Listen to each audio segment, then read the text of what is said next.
Hello and welcome. This is Mini Ninja, and today's video is about people who would like to buy this upcoming Guilty Gear Strive game and how it relates to Mortal Kombat 11 in terms of mechanics and all that stuff. I'll be covering Guilty Gear Strive once it releases, so be sure to subscribe to my channel for tips, guides, tutorials, and all such useful stuff. So, let's start off with the visuals. When you see a Guilty Gear match, it's totally different than a Mortal Kombat 11 match. Mortal Kombat 11 seems to be more realistic, martial arts based game you can say, and it has like a lot of blood and a lot of violence, and characters have special magical powers.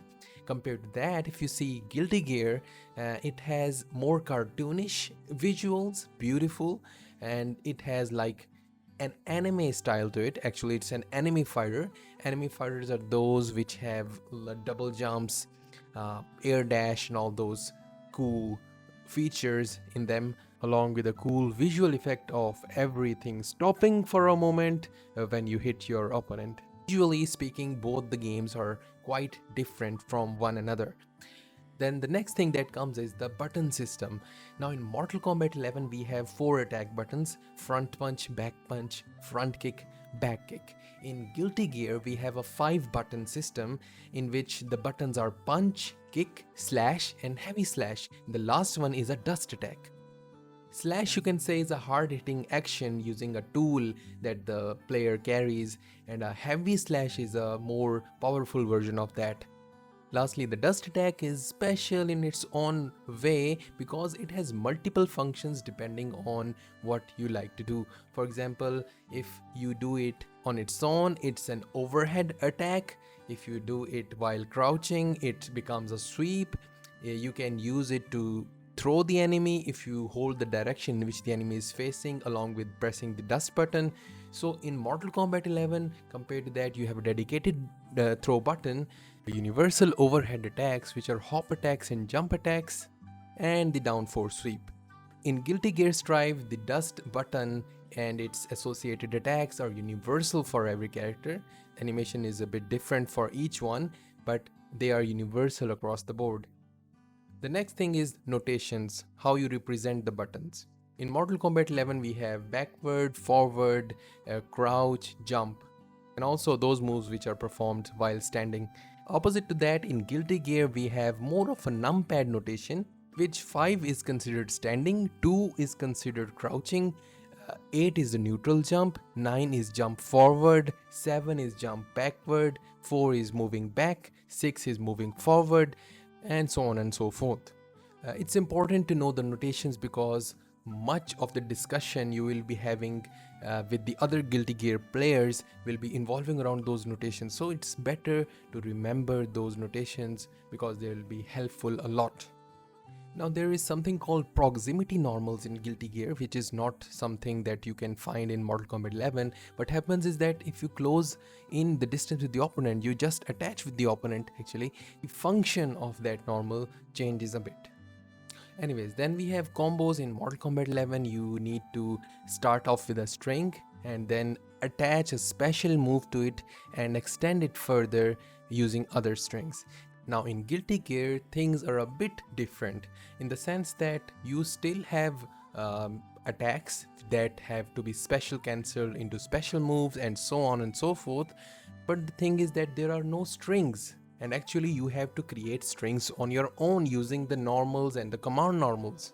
Now this is called the linking process, and not every normal or the command normal can link into another command normal or a normal. There are some general rules that you can say that how some normals link with others and why others don't link with some others. But the main point to note here is that there is no such concept of strings. The combo strings I'm talking about, which we have in Mortal Kombat 11. Further to that, in Mortal Kombat 11 you have to like amplify some special to like create a kind of a juggle in the air or hit stun the enemy for a longer duration so you can extend the combo. In Guilty Gear we have a mechanic, totally different one, called Roman cancelling, in which you can slow down the time for a particular duration. Then as the enemy is in the block stun, you can continue to chain more normals and command normals to it and then extend the combo. And it's not like Roman cancelling is just that. There is much more to it. For example, there is like colors associated with Roman cancelling. Red Roman cancels are there if you like perform a move, then red Roman cancel, and you can launch the opponent just like in Mortal Kombat 11.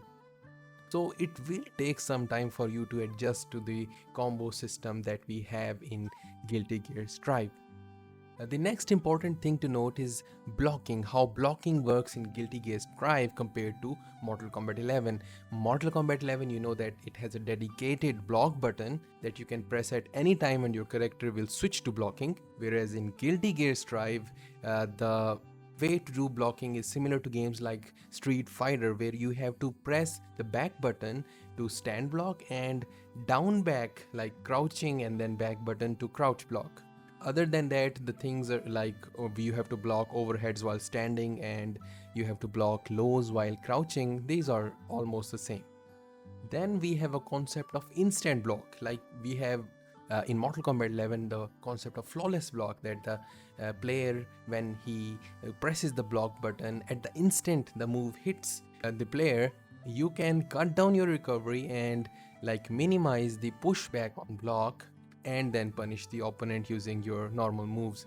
Now in Mortal Kombat 11 we have also like things like flawless block attacks, like up 2 and up 3s. No, those things are not there in Guilty Gear Strive. Rather, you have to manually press some attack after once you have done the instant blocking. Now before we move on to another technique of blocking, which is Faultless Defense, I would like to talk about how meters work in Guilty Gear Strive compared to Mortal Kombat 11. Now Mortal Kombat 11 had 2 meters, one for the defensive actions, one for the offensive actions, and they were further divided into 2 parts, and they generated themselves automatically over time. Now in Guilty Gear Strive we have a tension gauge. It is also divided into 2 parts, like one is 100%, other one is at 50%, and you use it for performing a variety of different actions, like both offensive as well as defensive. Now you gain the meter by being offensive, like moving forward, like just moving forward, or like moving forward and then attacking the opponent. You will gain the meter automatically, and also some other techniques are there, like crushing through the wall, that we will be talking about later. But the point is that when you are offensive and moving towards the enemy, you will gain meter, and opposite to that, if you move backwards, the meter will slowly start draining. So in that sense, you can say that Guilty Gear actually promotes offensive strategies. Now in Mortal Kombat 11 you use the meter for, as we said, performing different defensive actions like wake up rolls, wake up attacks, amplifying your special moves and so on. And now the first use of this tension gauge or tension meter in Guilty Gear is to use it for something called Faultless Defense. It is a kind of a get away mechanic, like if the enemy is constantly pressuring you and you want to just say get out of here, you just perform this Faultless Defense. It will knock down the enemy or knock away the enemy from you. The other use is during Roman cancelling and for doing super moves, like we have in Mortal Kombat 11 the things called fatal blows, which take away a decent part of your health. Supers are an equivalent for that, you can say, in Guilty Gear Strive. Now once you are in a combo, Mortal Kombat 11 allows you to break away from the combo. If you're being juggled in the air, you can get out of it by pressing down and block button. An equivalent mechanic for that, you can say, in Guilty Gear Strive is what is called Psych Burst. There is a separate meter which says burst, and if you are caught in the combo, you can utilize that burst meter to get out of it. Then we have how damage scaling works in both games. Mortal Kombat 11, if you do a combo, then as the combo progresses with more and more hits, the later hits in the combo are imparting less damage than the ones which came earlier. Now, similar system is also there in Guilty Gear Strive, but you can actually stop the damage scaling by first oppressing your opponents, keep attacking him a lot, so like he has to block all the time, and as a result there is a gauge called the R.I.S.C gauge which fills up, and if that is filled up to the maximum level, then the damage scaling in a combo is completely nullified, and effectively the damage that will be done by that combo will be huge. Then we have counters. Now counter is like you interrupt an attack which the enemy is performing during its startup frames. In Mortal Kombat 11 there are some moves with crushing blows that if you perform them while the enemy is in startup frames of the move, then you will get a crushing blow and it will deal a huge amount of damage to the opponent. Similar to that, we have the concept of counters in Guilty Gear Strive as well. So if you counter a move with say slash or heavy slash, because countering with punch and kicks will not impart that much damage to your opponent, so in case of slash or heavy slash, you deal much more damage if you counter a move using those moves. Then comes the corner. Now in corner, no one likes to be in the corner. So in Mortal Kombat 11, if you're stuck in the corner, you are at a very bad spot. Same is the case in Guilty Gear Strive, but there is one additional you can say a creative thing that they have added in the game, is that there is a concept of wall. So if you keep hitting the opponent in the corner, then the so-called wall eventually breaks up and you are rewarded with a very high amount of damage, along with your gauge, like the tension gauge I'm talking about, it starts to increase rapidly whether you're moving or not. So this is a lot of reward for a player who has pushed the enemy in the corner and has stuck him into a combo and all that. Now in terms of ground movement, in Mortal Kombat 11 there is no run button. You can only walk, forward, backward, dash, forward, backward. Same things are also there in Guilty Gear Strive, but additionally you can also run. If you hold down forward, your character will start running forward towards the enemy. You cannot run backwards. So anyways, let's talk about air mobility. Now in Mortal Kombat 11 there are simple jumps, single jumps, like no double jumps or any of those shenanigans. In Guilty Gear Strive you have double jumps as well as air dashing, like you can just jump and then dash forward or backward. So this is something very common to anime fighters, and additionally you can also attack as well as block while in the air. There is no concept of blocking in the air in Mortal Kombat 11, but the similar concept is there in Guilty Gear Strive. So air is as important as ground in Guilty Gear Strive. So this is a huge change in the mechanic compared to Mortal Kombat 11. Lastly, we will talk about a very important concept called neutral and footsies. Now neutral is to fight for space, fight for the spacing actually between you and your opponent, so that your powerful attacks can reach him but you are safe from his attacks. Compared to Mortal Kombat 11, I think Guilty Gear Strive has lesser emphasis on the neutral, because you have all these different cool mechanics, air dashing, double jumping, running on the ground, and all those different kind of mechanics all together. Now some characters do have long range pokes. You can use them to be at a distance and control a certain amount of space in front of you. But personally speaking, my personal opinion is that compared to Mortal Kombat 11, there is less emphasis on neutral and footsies in Guilty Gear Strive.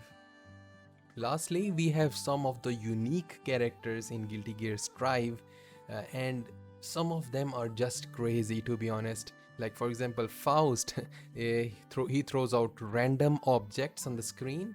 It is totally random, like what you will get in the next special move, which generates random objects and you have to adopt accordingly. And then there are some characters like Sato, which is not a single character, to be honest. It is like you are controlling two characters at the same time on the screen. Just like Noob Saibot, he has a shadow, but unlike Noob Saibot, you have to control his shadow separately on its own. We also have a Scorpion Sub-Zero pair in Guilty Gear Strive, and that is Soul and Kai. This is similar to all the games, like in Street Fighter you have Ryu and Ken. So these characters will be quite easy for you to get into the game. Along with, you can explore a lot of options because this game has some unique, different and interesting characters. So be sure to check all of them out before you decide to main any one of them. So here was a, I would not say complete, a sum of the mechanics which are different, which are unique to both the games. So this was aimed at people who are thinking of buying Guilty Gear Strive and they want to like have a comparison of what the game offers with respect to Mortal Kombat 11. I think it is a unique twist on fighting games. Mortal Kombat 11 is my first fighting game, so I'm going to try it out once it releases. So far, it seems very cool looking and very unique game in its own respect. So that was it for today's video. If you haven't subscribed yet, what are you waiting for? Press that subscribe button, leave your feedback in the comment section, and till next time, it's Mini Ninja signing out. Your subscription is mine.